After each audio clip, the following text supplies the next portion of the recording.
Good evening to you and welcome to The Bottom Line, a wrap of the business news of the day. I'm Frances Hurd. And if you're watching this bulletin, it's because you're not being load shedded at the moment. Of course, there's still tomorrow, Eskom confirming that it will continue. And our number of the day that we usually bring you at the top is linked to the return of those dreaded power cuts.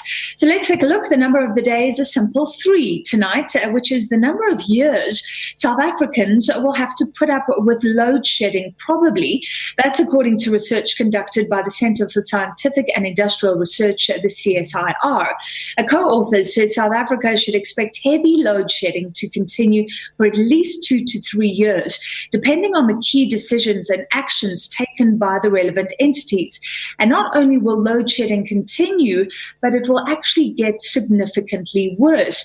Now, in fact, the CSIR is suggesting that Eskom load shedding could triple in 3 years. So basically, we ain't seen nothing yet. To discuss, we're joined by one of the co-authors of that CSIR report, that is CSIR Principal Engineer, Dr. Jarrad Wright. Dr. Wright, thank you for being with us. Let's start with the current load shedding. I mean, Eskom was saying earlier in the year that the likelihood was there wouldn't be much. It would be very low scale anyway. Has this caught Eskom by surprise? Do you think the utility has been very realistic and honest about the constraints it's facing right now? I think Eskom has really improved in a lot of their communications. They've been a lot more transparent about the information that they're sharing with the public. I think they've also been very clear that there will be and will continue to be a risk of load shedding for at least the next 18 months. That was indicated actually earlier this week by the Eskom CEO. I think what's important also to contextualize as part of the research that we just recently published is that we expect the load shedding to get worse if we do nothing. It is, of course, obvious that we will be doing something, and at the moment there is a lot being done. As part of our research, though, what we really try to do is not necessarily show how bad it could become and what the problem is, but try to propose some solutions to rectify it. Okay, so I want to get to your solutions. Just first, if we do nothing, and like you say, stuff is being done, but if we do nothing, how bad could it get? I mean, you're talking about tripling of load shedding. We already went to stage 6 last year. Yes, so there's a bit of a differentiation there, but yes, the overall levels of load shedding throughout the year in terms of energy that is shed, which is the intensity of the load shedding, could be triple. But the stage of load shedding is just the megawatt number. So typically you see your stage 1, stage 2, stage 3 and beyond is 1,000 megawatts at a time. What we're saying is those 1,000 or 2,000 or even up to stage 6 where you see 6,000 megawatts of load shedding, that could happen a lot more often, which then results in a lot more intense periods of load shedding throughout the year. But again, it's important to understand that this is if we do nothing. And some of the solutions we proposed will rectify the situation. It's all about really acting quickly, though. I think we had a bit of a blessing in disguise, so to speak, as the lockdown occurred under COVID-19, trying to mitigate the spread of it, in that the demand reduced quite significantly in the order of 20% on a week-by-week basis. But as soon as we went from level 5 to level 4 and then back to level 3, which we're in now, the demand really shot back up and our industries continued. So the demand is back where it was expected to be, and the result of which is now the periods of load shedding that we saw in the middle of July, and then, of course, load shedding starting today and possibly to continue for the rest of the week. All right, let's get to the solutions you're proposing. What are the top interventions?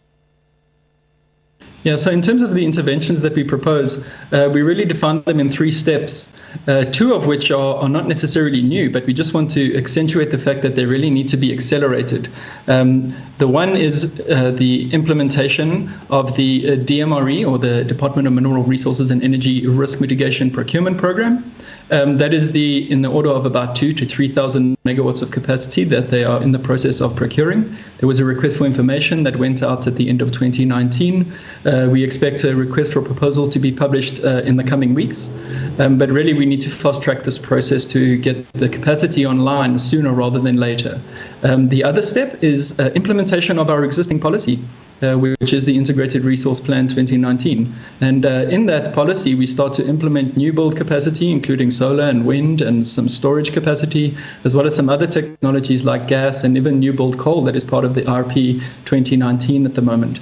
One of the new additions, though, that is part of this research is a significant customer response at scale. So really getting a lot of distributed generation and embedded generation installed by customers across all of the customer segments, from residential sector to the commercial sector to industrial users and the heavy mining industry users. That's really where you're going to get a quick response and enable the system to then be less constrained, which enables lower levels of load shedding or hopefully no load shedding at all. So to make it this simple, this is when homes are allowed to generate their own power. It will be, yes, that is correct. You are allowed to do that at the moment, actually. It is very jurisdiction dependent, so depending on which municipality you're in, there are different processes and rules that apply, but you are allowed to do that. You can essentially become a generator in and of itself at home. But the real impact that you start to see is when you look at the big energy users, when they start to deploy large generators themselves. It doesn't mean that they go off grid. It just means that they start to supplement some of their energy needs, which then allows for a much lower level of constraints on the power system. And like I said, to reduce the levels of load shedding, if it was going to be perhaps a stage 4, it would instead be stage 2. And if it was going to be stage 2, you could even not load shed anymore and have an adequate power system. The big question for me is, why isn't this happening? I mean, this idea I heard from a company years and years ago that was producing its own energy. And not only that, but it was poised to actually be able to give energy back into the grid, to even sell energy to Eskom. If there is this potential, why aren't we using it at all? Well, we are using it. There are some private players that are part of the energy mix at the moment. The Renewable Energy IPP program is one example of that. There are other arrangements, for example, in the bioenergy industry and cogeneration from biomass via the sugarcane and in KZN. There are other applications in the past that have also been there that have fallen away because there wasn't a need for it anymore. So it was what was called a medium-term power purchase program. What has really happened, though, in more recent years is that technology costs have really fallen quite significantly for particular technologies. And more specifically, things like solar PV and battery storage can really be used by particularly small households, but even large energy users, where they can supplement their energy needs with the solar PV during the day. It correlates quite well with their energy demand profile. And then use the energy from the day that's in excess to store and use at other times.